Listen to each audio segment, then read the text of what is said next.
A royal source has claimed that Harry will certainly have been advised on his behavior. There is a lot at stake here. This is his last chance. The Swedish audio streaming and media services company, Spotify, has invested a lot of money in making and Harry's brand. Multi-million-dollar deals are hanging in the balance, with streaming giant Netflix too, and also the publisher's Penguin Random House. As we already know, Meghan worked with Disney, narrating a documentary about elephants. After Harry bagged the Disney boss at the Lion King premiere, Meghan does voiceovers. Please give her a job. These corporations would have been horrified to see their prized possession wilting, similar to the way that an unmentionable had been afflicted with frostbite. I'm sure they were mortified when they heard the announcement that Harry would come to the coronation without Meghan, and they would have needed answers. The reason Meghan gave, that she wanted to stay at home because it was Artificial's birthday, would have been met with derision. The world's most important royal event, and Meghan decided a 4-year-old birthday party was more important. Meghan tried to convince them that she was right at the top of the royal hierarchy. Of course she lied, because that is what she does best, I'm sure. She told them all about the late Queen confiding in her, and that she was the late Queen's favorite. Harry had already told them too that the late Queen would confide in him in a way that she couldn't with anybody else. Meghan would have been screaming from her balcony in Montecito, "My husband is the king's son. I am so close to becoming queen." But to their shame, Netflix and Spotify and Disney believed Meghan now. If I and members of the royal household already knew, then I think it goes without saying that their paymasters are now well aware that Meghan was told she needed to stay away. But at the end of the day, it doesn't really matter how they try to spin the fact that Meghan's not coming. They are trying to make it look like it's to her advantage, but it's not. They have got to be realizing it is almost over for them. Harry and Meghan need to be seen with the king if they want to stay relevant.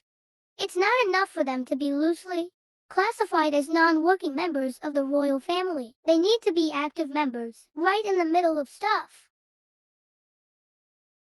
So did Harry request his father to give him a leading role of the coronation? Well, probably. Did Charles refuse this request? Well, everybody seems to believe so. Harry is desperate to return to the US, to go see his Netflix bosses, and they're just welcoming him. Anything less in the remaining bits of his world are going to be gone forever.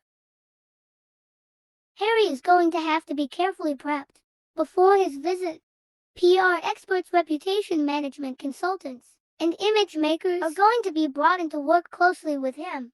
I'm sure the top of their list is going to be a requirement that Harry has a big smile on his face at all times. You know, Meghan is going to be closely watching his every move from the TV in Montecito. And if Harry does not perform like she wants him to, then she's gonna give him hell when he returns, if she's even still there.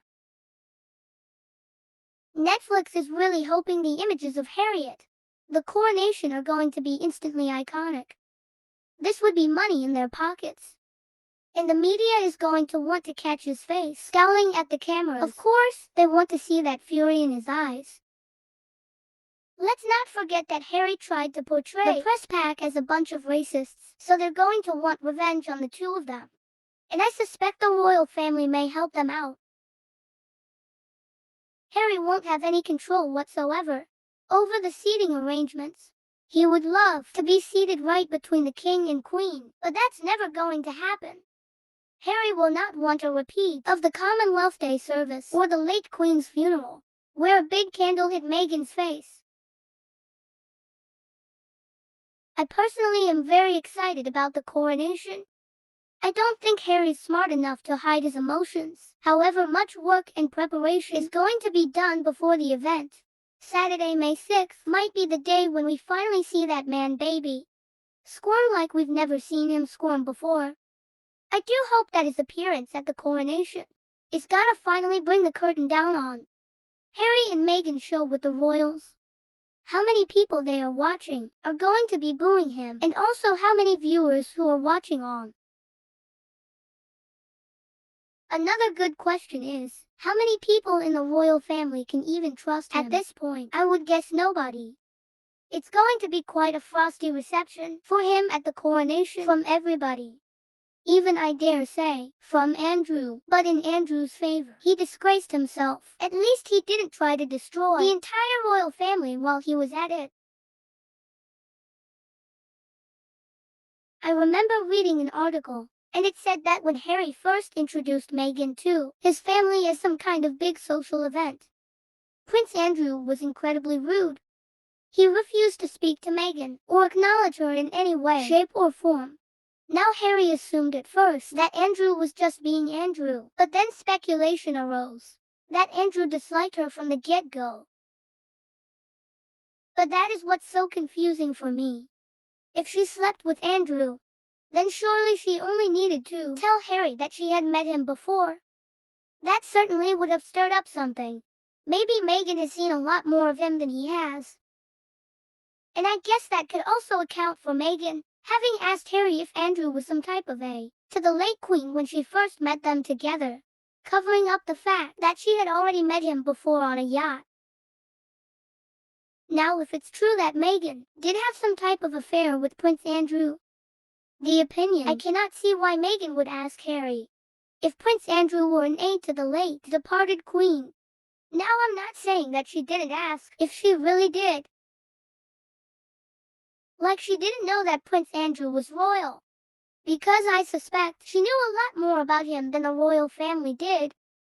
And she knew a lot more about the royal family too. And she was letting on. And she didn't want to give her little game away to Harry while she was working to catch him in her trap. And it wouldn't shock me a bit if she did not try to gaslight Andrew as a way to become a part of the royal family.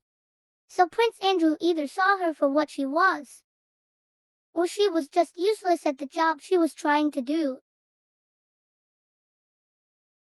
Lastly, it doesn't really matter how much Harry's handlers in the US encourage him to smile and act right. It's not going to do any good. Harry has already shown us that he is a petulant little brat. He truly believes that he is so important that he can act however he wants to. The only reason that he is attending the coronation is because of the money he believes he can make off of it. We can bet our bottom dollar that there are plans in place, and Harry's going to be closely watched. Everything he does, I hope they frisk him carefully for wires and microphones, because both he and Meghan were certainly wired at the Platinum Jubilee and the late Queen's funeral too. I think the best thing for Harry to do would be use some type of backdoor entry out of public view. Or actually, if I had my way, I would have him stay in Montecito. Harry's presence just cheapens the whole thing and makes it look like a bit of a farce. Traitors do not deserve the spotlight on any level whatsoever. And the royal family, I'm afraid, is just gonna look complicit if they welcome him. Harry really should have stayed in Montecito with Meghan, instead of making himself look even worse by giving the impression that he supports this institution, family and country he so obviously despises. This is just another insincere, phony move by Harry.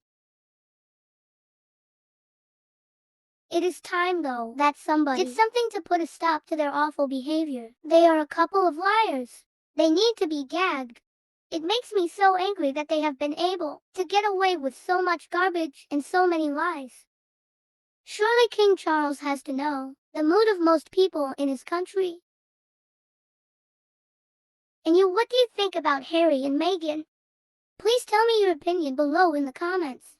If you think my video is useful, please remember who would enjoy it too.